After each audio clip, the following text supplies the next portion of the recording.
Son las 7 de la mañana, las 6 en Canarias. Matinal Cadena SER. Pilar Díaz de Aguilar. ¿Qué tal? Buenos días. Muy pendientes del estado de salud del Papa. Peggiorano le condizioni di salute di Papa Francesco. Es la noticia que recorre hasta ahora la prensa internacional. La salud del pontífice de 88 años ha empeorado este fin de semana después de sufrir una crisis respiratoria más prolongada de lo habitual. Es lo que ha comunicado el Vaticano en el último parte médico, a la espera de la actualización que publicarán en las próximas horas. Francisco lleva 9 días ingresado en el Hospital Gemelli de Roma por una neumonía bilateral. Vamos a Roma, corresponsal en Italia, Joan Solés. La situación clínica de Francisco es crítica dentro de la gravedad que el pasado viernes ya reconocieron sus médicos del Hospital Gemelli de Roma. Este sábado, Francisco padeció una crisis asmática prolongada que requirió oxígeno a alto flujo y además anemia, razón por la cual fue necesaria una hemotransfusión, según informa la oficina de prensa del Vaticano. Confiamos que el Papa sea fuerte, ha declarado el cardenal Gambetti, arcipreste de la Basílica de San Pedro. Confiamos, ha añadido, en los médicos y en el personal clínico que lo asiste en esta situación crítica de pronóstico reservado. Gracias, Joan. Pendientes de cualquier novedad en torno a la salud del Papa que contaremos aquí en directo en la cadena SER. Último domingo de febrero, decisivo para Alemania, que celebra elecciones. Enseguida vamos con ello, pero antes la información del tiempo. Cielo soleado en prácticamente todo el país, menos algunas nubes a esta hora en Galicia. Lluvia durante todo el día en Baleares y puntos de la Comunidad Valenciana. Almudena Lopesino, buenos días. Buenos días. Nubes en Galicia, Cataluña, Valencia y Baleares. El domingo empieza con lluvia en el litoral catalán, en la costa valenciana y en la isla de Ibiza. A lo largo del día se abrirán claros prácticamente en todos los puntos donde va a llover ligeramente, mucho sol en el resto del país.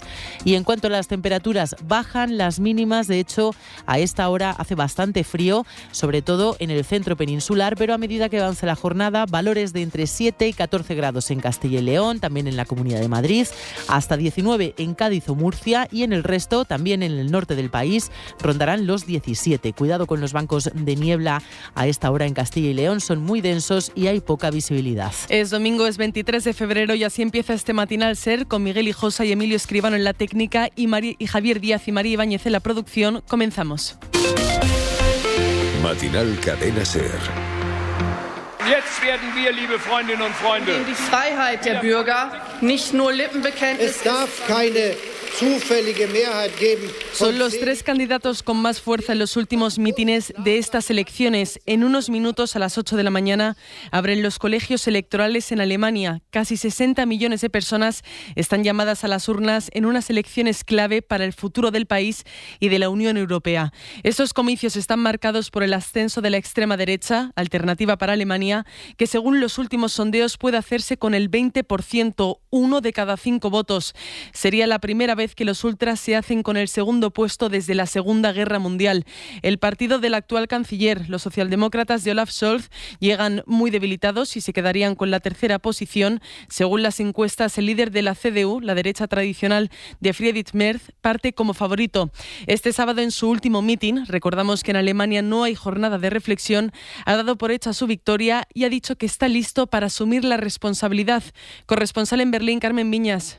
Sí, hasta el último momento los principales partidos han seguido haciendo campaña. El canciller y candidato socialdemócrata Olaf Scholz y el candidato de los conservadores Friedrich Merz han buscado el voto de millones de indecisos. Un optimista Scholz asegura que no cree en los milagros, pero sí en una victoria electoral para continuar al frente del gobierno, aunque las encuestas indican que tendrá que abandonar la Cancillería. Merz, sin embargo, se considera seguro ganador. Ha anunciado un cambio de política bajo su mandato y ha defendido que no habrá política de izquierdas ni mayoría de izquierdas en Alemania. Si se confirma la tendencia, Merz necesitará un socio de gobierno, que podrían ser los socialdemócratas o los verdes. Pero si los partidos pequeños, como liberales, la izquierda o la populista de izquierda Sarah Wagenknecht entran en el Parlamento, probablemente tenga que buscar una coalición tripartita, lo que implicará muchos meses de negociaciones. Los partidos, como decimos, han celebrado sus últimos mítines, mientras en la calle ha habido movilizaciones movilizaciones en contra de la extrema derecha, pero también ha habido movilizaciones de la extrema derecha, de los simpatizantes de Alternativa para Alemania. Enviado especial a Berlín, Antonio Martín, buenos días. Buenos días. Miles de personas han manifestado contra la extrema derecha en las últimas horas en Alemania. Aquí, como decías, no hay jornada de reflexión y distintos colectivos por todo el país han aprovechado hasta el último minuto para evitar que los ultras logren su mejor resultado electoral desde los tiempos del nazismo. En el caso de Berlín, esas manifestaciones antifascistas han ido siguiendo y haciendo frente a una de algunos centenares de neonazis encapuchados que han recorrido el centro de la capital, vigilados en todo momento por los antidisturbios. En estas manifestaciones antifascistas hemos escuchado lemas en español. ¡Alerta! ¡Alerta! ¡Antifascista! ¡Alerta! Esta alerta antifascista era el lema principal de esa manifestación. Luego por la tarde se convocaron concentraciones aún más multitudinarias en otros puntos de Alemania. La principal al norte, en Hamburgo, con 40.000 personas al ritmo de la música. Con este Nazis raus o nazis fuera, otras 20.000 personas en Friburgo. Algunos colectivos de inmigrantes con los que llevamos unos días hablando nos han contado también que han intensificado su campaña este fin de semana para animar a todo el mundo a ir a votar. El objetivo, que Alternativa para Alemania no tenga fuerza para estar finalmente en el gobierno. La migración es uno de los ejes decisivos de estos comicios y una de las armas políticas de la ultraderecha, pero también es clave la economía de la principal potencia de la Unión Europea. Alemania enlaza 2 cursos consecutivos de frenazo económico, algo que no pasaba desde hace más de 20 años. Las causas, la caída de las exportaciones, la subida del precio del gas y la falta de inversión. Y es esta arista, la económica, la que preocupa a los sindicatos, porque, Antonio, creen que con el ascenso de la ultraderecha la clase trabajadora va a salir perdiendo. Sí, la economía alemana lleva 2 años estancada, no crece y eso ha sido campo de cultivo para la extrema derecha. También, por ejemplo, la competencia de China en el sector del automóvil, que es el corazón industrial de este país, de Alemania. Sí es cierto que las centrales sindicales han sido especialmente combativas durante el mandato de Olaf Scholz, sobre todo en sectores como el transporte o la automoción, pero temen el retroceso que puede suponer la extrema derecha para la economía. Por ejemplo, porque Alternativa para Alemania quiere deportar a inmigrantes muy cualificados, según nos ha contado el portavoz del principal sindicato alemán. Jan Mentrup admite que dentro de la clase trabajadora, como ha pasado en otros países, va a haber también voto a los ultras, aunque vaya contra sus intereses, y reconoce que ve similitudes con otros tiempos. Ja, mehr als 90 Jahre nach der Zerschlagung der freien Gewerkschaften durch die Nazis tragen wir halt eine historische Verantwortung. Tenemos experiencia en la lucha sindical desde la época de los nazis, nos ha contado, por lo que cree que los sindicatos tienen una responsabilidad histórica para evitar que resurja el ultranacionalismo. Antonio Martín, enviado especial a Alemania, gracias. A ti, adiós. Carmen, volvemos contigo. Como hemos dicho, todas las miradas están puestas en Alice Weidel, en la candidata de la extrema derecha que puede pasar a ser, a partir de hoy, la primera fuerza opositora en el Bundestag. Los democristianos obtendrían una cómoda victoria, el actual canciller se quedaría el tercero. Y ya por último están los verdes, que tienen una proyección del 13% según las últimas encuestas. ¿Qué es lo que proponen estos partidos en estas elecciones anticipadas, Carmen? Dass wir in dem Umfang, wie wir es als Deutschland getan haben, Olaf Scholz, de 60 años, lucha por la reelección y su supervivencia política, aunque llega muy debilitado tras una complicada legislatura. Aboga por un estado del bienestar fuerte, sin renunciar a mejorar la ayuda a Ucrania y con mayores inversiones por encima del freno a la deuda. In weniger als 48 Stunden ist das Kapitel am... El líder de los conservadores, Merz, de 69 años, tiene todas las encuestas a su favor. Propone una dura política migratoria con la que busca robarle votos a la ultraderecha y rebajas sociales y de impuestos. Regresó a la política hace unos años tras pasar por la empresa privada y hacerse millonario. El tercero es Robert Habeck, de los Verdes. De 55 años, sus políticas quieren preservar los valores fundamentales del Partido Ecologista, como la protección del clima en una economía en plena transición al modelo verde y la justicia social. La única mujer es Alice Weidel, la líder de la ultraderecha, de 46 años. Reside en Suiza con su pareja, una mujer inmigrante y sus 2 hijos. Su programa está basado en una férrea política migratoria y la salida de la Unión Europea. Las encuestas le dan el segundo puesto, con un porcentaje de votos cercano al 20%, lo que supondría casi duplicar lo conseguido en las últimas generales. A las 6 de la tarde cierran las urnas y se empezarán a conocer los primeros resultados que contaremos a lo largo de la tarde y de la noche en la antena de la SER, también en cadenaser.com. Allí en Alemania, en el centro de Berlín, este viernes un turista español fue atacado con un cuchillo en el memorial del Holocausto. El joven de 30 años sigue ingresado en estado grave. Tan solo unas horas después, en Francia, un hombre ha muerto y varios han resultado heridos por otro ataque con cuchillo en el noreste del país. El autor, de origen argelino, ya está detenido. Las autoridades lo investigan como un acto terrorista. Corresponsal en Francia, Vicens Batalla.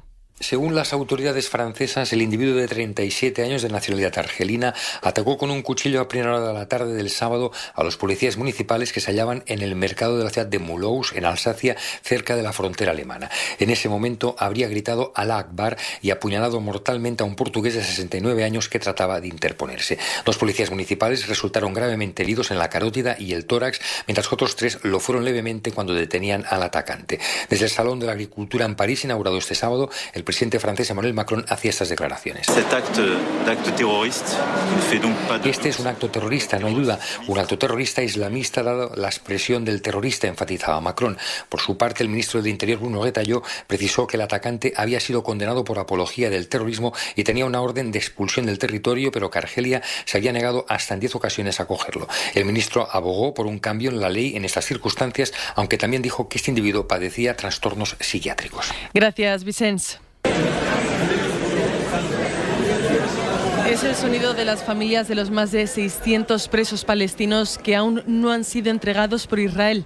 Estaba previsto que el gobierno de Netanyahu los liberara este sábado en el 7º canje de presos palestinos por 6 rehenes israelíes en manos de Hamás, pero ya ha avisado de que lo van a retrasar hasta que los milicianos garanticen que la entrega de los próximos cautivos se haga sin ceremonias degradantes. Es la respuesta del gobierno israelí a lo ocurrido el jueves cuando Hamás entregó el cuerpo de 4 víctimas en una ceremonia que incluía un escenario con ilustraciones de Netanyahu de fondo y municiones supuestamente usadas por las fuerzas hebreas.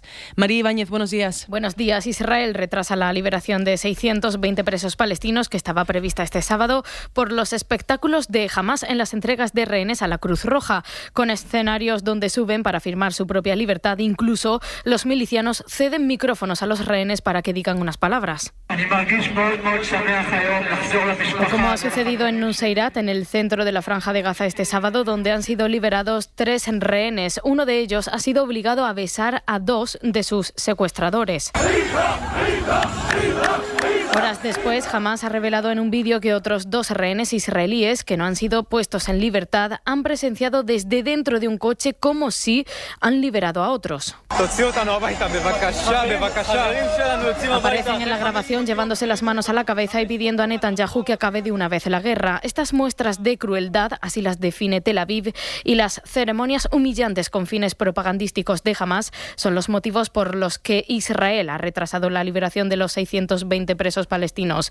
Exige a la milicia que garantice la vuelta de los próximos rehenes sin ceremonias humillantes, algo que miles de personas han exigido también a Netanyahu. En manifestaciones en Tel Aviv han pedido el retorno de los 63 rehenes que siguen en la Franja de Gaza. Esto a una semana para que acabe la primera fase del alto el fuego que comenzó el 19 de enero. Las negociaciones para una segunda tendrían que haber comenzado a principios de febrero. Esto de la guerra en Oriente Próximo, de la guerra en Ucrania. Este sábado Pedro Sánchez, que mañana se reúne con Zelensky en Kiev, ha defendido una paz justa y duradera para el país que tenga en cuenta a los ucranianos y a la Unión Europea. Someterse al agresor no va a traer la paz, traerá futuras y más graves agresiones. Que Zelensky fue elegido presidente con el voto de los ucranianos y ucranianas. Si alguien ha luchado por la democracia en Rusia, ese alguien no ha sido Putin, ha sido Navalny, que pagó con su vida luchar por la democracia en Rusia. Palabras del presidente del Gobierno desde el Congreso del PSOE en Castilla y León. Desde allí, Sánchez ha acusado al Partido Popular de colaborar con los partidos de las motosierras y los saludos nazis, en referencia a la convención trampista que se ha celebrado estos días en Washington, donde ha estado Santiago Abascal y donde uno de los ultras, Steve Bannon, hizo el saludo nazi. Sohain Nadi, buenos días. Buenos días. El discurso de Sánchez se ha centrado en el Partido Popular, al que le pide que rompa con Vox, un PP al que acusa Pedro Sánchez de colaborar con la extrema derecha. Hay una derecha que rechaza cualquier tipo de entendimiento con la ultraderecha. Hay una segunda derecha que sí que abraza a la ultraderecha. Y el señor Feijóo optó por estar en la segunda. La historia juzgó de manera muy dura a los colaboracionistas en el siglo XX. Críticas que ha ligado también el presidente del gobierno con la cumbre ultra de Estados Unidos, donde el exestratega de Trump, Steve Bannon, hizo el saludo nazi. El señor Bannon, el que hace un saludo nazi en Washington, en un país que dio la vida por luchar contra el fascismo. Sobre esto, precisamente, ha hablado el ministro Óscar Puente. Vimos en la convención esta que han montado en Estados Unidos a gente haciendo el saludo nazi, y también estamos viendo una actitud muy tibia por parte de la derecha española, del Partido Popular, con Abascal, que al final es el remedo de esa ideología en nuestro país. Desde Génova rechazan tajantemente estas acusaciones. Fuentes del PP aseguran que deslizar que Feijóo habría estado del lado de Hitler es de las más estrambóticas barbaridades, esto literal, que ha podido decir Sánchez. Por su parte, la secretaria general de los populares, Cuca Gamarra, ha aprovechado su intervención de este sábado para desmarcarse, además de las políticas arancelarias de Trump. Nosotros no somos una sucursal de ningún proyecto de otro país. Esto es lo que dicen en el PP, Pilar, después de acusarles los socialistas de callar ante Trump y sus políticas que afectan a la economía española. Y también de la Crónica Nacional, las denuncias de acoso sexual a Juan Carlos Monedero. La líder de Podemos insiste en que su partido actuó en cuanto tuvo conocimiento y no hicieron públicas las denuncias para proteger a las víctimas.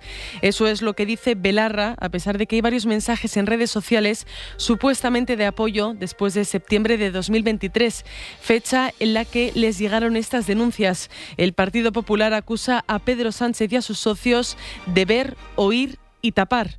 Informa Carlos Sevilla. La secretaria general de Podemos insiste en que su partido tomó medidas contra Monedero antes de que se publicaran las acusaciones de acoso sexual y denuncia una campaña mediática contra Podemos. Toda esta cobertura mediática solo tiene por objetivo golpear a Podemos. Yo creo que es importante recordar que en Podemos actuamos cuando nadie miraba. Palabras de Belarra en alusión a la gestión que hizo Sumar ante las denuncias contra Íñigo Errejón. Desde este espacio político hablaba el líder del PC, Enrique Santiago. Cada fuerza política sabrá lo que tiene que hacer y cómo tendrá que ordenar su casa. Nosotros, desde luego, lo tenemos claro. Cada vez que tenemos una advertencia de este tipo, tomamos medidas inmediatas. Y la secretaria general del PP ha aprovechado la polémica para recordar que en 1992 el entonces líder de los socialistas guipuzcoanos fue condenado por agredir a su pareja. ¿Cómo se comportaron con Jesús Eguiguren? Es que le llegaron a homenajear, le llegaron a acompañar al juicio. Cuca Gamarra ha acusado al PSOE de tapar los escándalos de Sumar a cambio de que Sumar tape los del PSOE.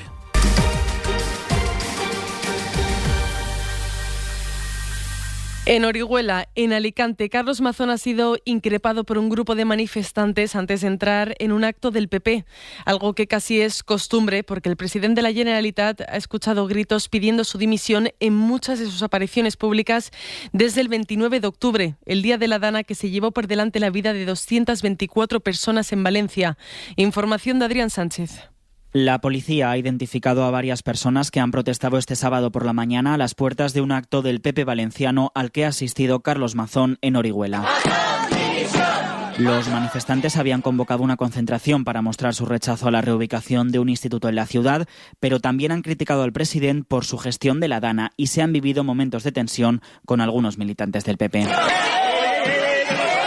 El presidente les ha contestado defendiendo su política educativa, les pide que no se presten a engaños. Y me van a perdonar, pero yo me quiero centrar en la libertad, porque llevamos mucho tiempo deseando que venga la libertad educativa. Por su parte, la delegada del Gobierno, Pilar Bernabé, asegura que la sociedad valenciana vive un momento de mucho dolor tras la Dana y reclama a Feijóo que tome medidas. Y apelo a que el máximo responsable del Partido Popular, que tiene la capacidad también de poner orden en su casa, la ponga de una vez por todas. Bernabé también ha condenado cualquier tipo de violencia hacia los responsables políticos. 7:19, 6:19 en Canarias. Última hora. Los estudiantes del máster online en proyectos periodísticos digitales avanzados de UNIR y Prisa Media liderarán el sector. Aprende las herramientas imprescindibles para que tus trabajos y proyectos tengan el impacto que buscas. Disfruta de las clases magistrales de Manuel Javois, Kiko Llaneras y otros muchos profesionales. Además, podrás realizar tus prácticas en El País, AS, la cadena SER o Los 40. ¿Te lo vas a perder? Infórmate en unir.net. La innovación está transformando el sector agropecuario. Nuevas tecnologías, sostenibilidad y desarrollo están marcando el futuro del campo y la ganadería. La cadena SER presenta I+D Agro, el evento en el que expertos y profesionales analizan las iniciativas que están cambiando el sector primario. El miércoles 26 de febrero, desde las 10 menos cuarto de la mañana en Sevilla. Síguelo en directo en agroenlaser.com. I+D Agro, presente y futuro del sector primario. Buenos días. En el sorteo del sueldazo del fin de semana celebrado ayer, el número premiado con 5.000 euros al mes durante 20 años y 300.000 euros al contado ha sido 61.134, serie 39. Asimismo, otros 4 números y series han obtenido cada uno de ellos un sueldazo de 2.000 euros al mes durante 10 años. Puedes consultarlos en juegos11.es. Hoy tienes una nueva oportunidad con el sueldazo del fin de semana. Disfruta del día. Y ya sabes, a todos los que jugáis a la 11, bien jugado. El País abre la convocatoria de los premios Ortega y Gasset, los más prestigiosos del periodismo en español. Presenta tu candidatura antes del 4 de marzo en alguna de las 4 categorías. Mejor historia o investigación, mejor cobertura multimedia, mejor fotografía o trayectoria profesional. Inscríbete en premiosortegaygasset.com. El País.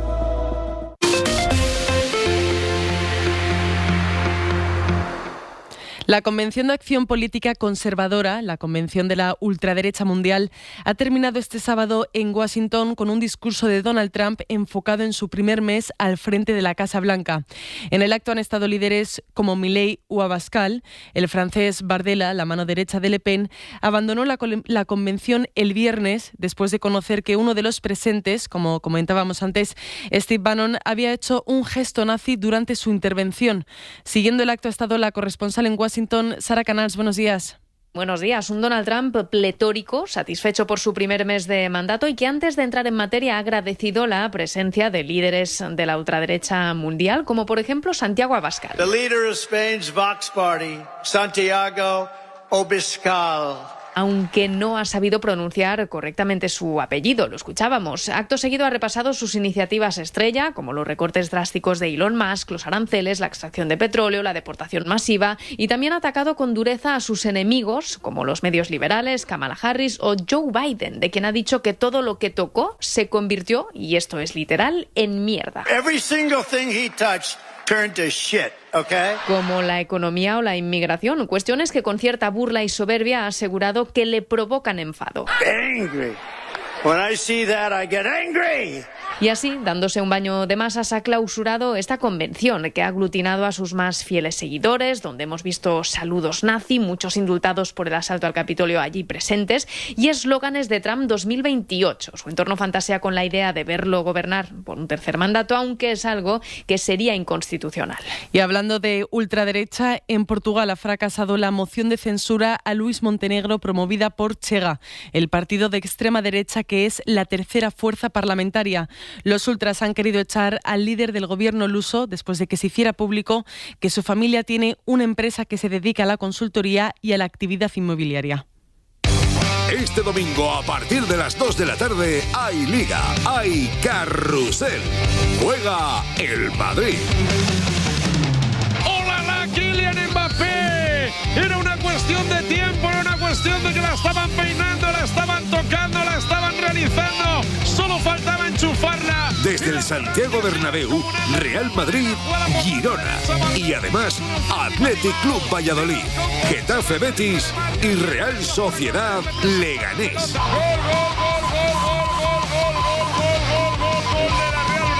Y también una nueva jornada de la Liga Hypermotion, del 6 Naciones de Rugby y el España-Bélgica de clasificación para el Eurobásquet. Te lo cuenta todo el programa líder de la radio deportiva. Mucho carrusel tienes tú, con Dani Garrido. El espectáculo Carrusel Deportivo en la SER. Síguenos también desde nuestro canal de YouTube y mira la radio. Cadena SER, número 1 en deporte.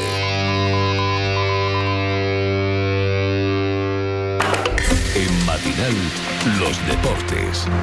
Pues vamos ya con la información del deporte. El Barça mantiene el liderato de la Liga y hoy además juega el Madrid contra el Girona. Diego Machuca, ¿qué tal? Buenos días. Muy buenas, el Barcelona venció en su visita a Las Palmas por 0-2 con un golazo de Dani Olmo y un tanto de Ferran Torres. El Barcelona se asegura de esta forma cerrar la jornada 25 como líder de la Liga, por lo que Dani Olmo se mostró satisfecho. Me siento muy bien, muy contento de poder volver a jugar, ayudar al equipo con goles, al final marcar los máximos posibles para ayudar al equipo y seguir ganando, que al final es lo más importante, ganar. Por su parte, el Atlético de Madrid le ganó al Valencia por 0-3 con un doblete de Julián Álvarez y otro gol de Ángel Correa. Aún así, el Valencia se quejó de un posible penalti por una mano en el área del Atlético de Madrid cuando el encuentro todavía marchaba 0-2. Esto opinó el Cholo Simeone sobre la jugada. Recién me mostraron la imagen del penal, es la misma jugada de la Eurocopa, ¿no? La mano esa que está muerta ahí abajo, pero le pegan la mano. Yo no entiendo nada, ¿qué quieren que le diga? Sinceramente, en la Eurocopa era penal. Esta Cucurella dijo, me quería morir, me quería cortar la mano. Un día va a ser penal, otro día no.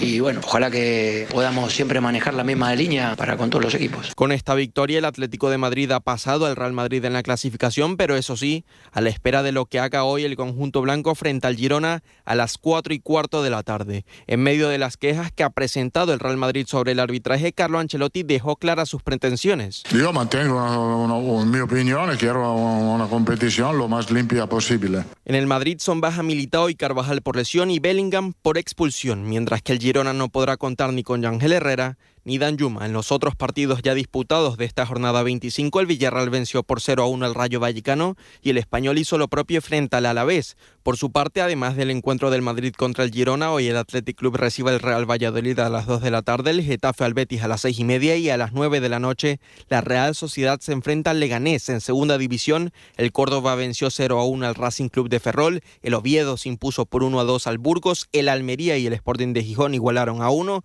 el Granada empató a 2 frente al Zaragoza, al igual que el Eibar y el Racing de Santander. En fútbol internacional, hoy a las 5:30 de la tarde hay un Manchester City-Liverpool. En atletismo, Ana Peleteros ha llevado la medalla de oro en el Campeonato Nacional de Pista Cubierta en la modalidad de triple salto y también hizo la mejor marca europea de este año, mientras que en baloncesto, la selección masculina se enfrenta a Bélgica a las 5 de la tarde en el último partido de los clasificatorios al Eurobásquet. Eso sí, España ya ha certificado su pase a esta competición. Acabamos con la Berlinale, el prestigioso festival de cine alemán que esta noche... To drummer, dreams, sex, love. Ha entregado el Oso de Oro al drama amoroso Dreams, la última de la trilogía de Johann Haugerud. La película española Sorda, el debut de la cineasta Eva Libertad, se ha hecho con el premio del público de la sección Panorama de esta edición número 75. Nos lo cuenta la jefa de Cultura de la SER, Pepa Blanes. El cine español se lleva 2 premios en la Berlinale. Por un lado, El mensaje, una coproducción española y argentina dirigida por Iván Fun, ha logrado el premio del jurado de una edición marcada por la política. De los vínculos y de las emociones y esas cosas por ahí más sutiles que queríamos retratar, era necesario que la película también habite un mundo casi distópico. Una historia de una niña en plena crisis económica que ayuda a ganar dinero a sus padres haciendo de medium, pues puede hablar con los animales. Y el otro premio iba para Sorda, la ópera prima de Eva Libertad, que no competía en la sección oficial, pero que sí ha logrado el premio del público en Panorama. Yo estoy muy emocionada porque creo que tiene que haber mujeres sordas a las que esta película les toque en algún lugar. Un retrato de la maternidad con una madre sorda y un bebé oyente, protagonizada por Miriam Garlo y Álvaro Cervantes. Eso en una edición que ha coronado la película danesa Dreams del director Dag Johan Haugerud como la ganadora del Oso de Oro. Es la tercera entrega de una trilogía donde indaga en las relaciones de pareja y cómo el contexto influye en lo afectivo. El rumano Radu Jude ganaba mejor guión por su crítica a la hipocresía europea y solo los premios de interpretación han ido a parar al cine americano. Ross Byrne, mejor protagonista, Andrew Scott, mejor interpretación de reparto. Recordamos que Berlinale no se para por géneros. Y hoy nos vamos con Amaya. Corre, corre, caballito, no me des más vueltas, que por mucho que te muevas no estamos más cerca de la meta. Corre, tras triunfar en Barcelona 2 días seguidos, esta noche se sube al escenario del Movistar Arena del antiguo Wizzing Center en Madrid. Esto que escuchamos es Tocotó, una de las canciones que forma parte de su último disco, Si abro los ojos, no es real. La última vuelta, estoy cansada y en las apuestas soy la que gana. Voy contra el viento, todos me alcanzan, no llego a tiempo. Así nos vamos, se quedan con la hora extra con Raquel García, muy pendientes de la salud del Papa, que este fin de semana, como comentábamos al principio, ha empeorado tras sufrir una crisis respiratoria.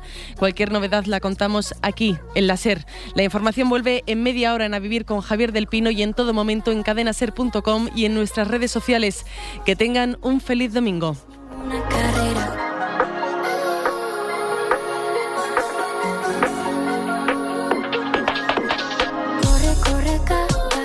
Matinal Cadena Ser. Pilar Díaz de Aguilar.